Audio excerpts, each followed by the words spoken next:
দেশের বিভিন্ন স্থানে কিশোর অপরাধীরা আরও বেপরোয়া হয়ে উঠেছে।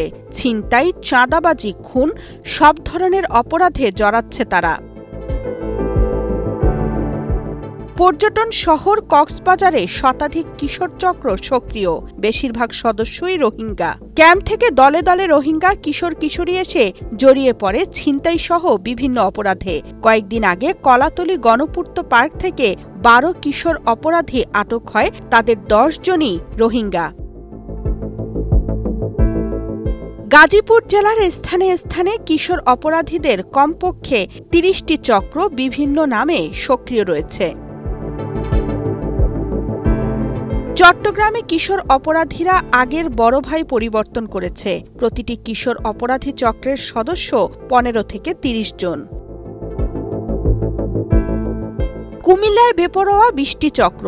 কয়েকদিন পরপর হঠাৎ প্রকাশ্যে অস্ত্রের মহড়া দিয়ে তাদের শক্তি ও উপস্থিতি জানান দেয় তারা। বান্ডেল থাকলে প্রতি সেনমানিতে টাকা বাঁচবে। বিকাশ সেনমানি বান্ডেল কিনে জিতুন প্রতি লেনদেনে। 8 বছরে কিশোর অপরাধীদের হাতে 12টি খুনের ঘটনা ঘটেছে কুমিল্লায়। দেশের দক্ষিণ পশ্চিমের জনপদ খুলনায় নতুন আপদ কিশোর অপরাধ। খুলনা মহানগর পুলিশের তালিকায় মহানগরের 8টি থানা এলাকায় কিশোর অপরাধী 208 জন। নতুন আরও একটি তালিকা করছে পুলিশ। রাজশাহী মহানগরের 30টি ওয়ার্ডে আগে গড়ে ওঠা সব চক্র আবার সক্রিয় হয়ে উঠেছে। একসময় দলীয় পরিচয়ে মাঠ দাপাতো, এখন বিভিন্ন ব্যানারে অপরাধে জড়াচ্ছে।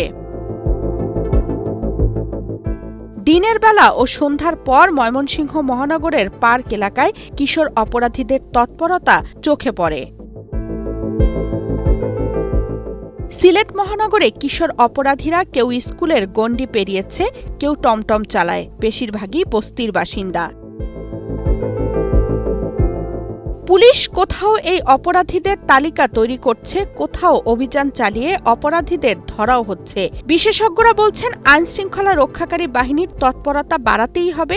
শিক্ষা প্রতিষ্ঠানের সামনে আড্ডা দেওয়া বন্ধের পাশাপাশি অভিভাবকদেরকেও সচেতন করতে হবে। Desk report, Kaler Kantho.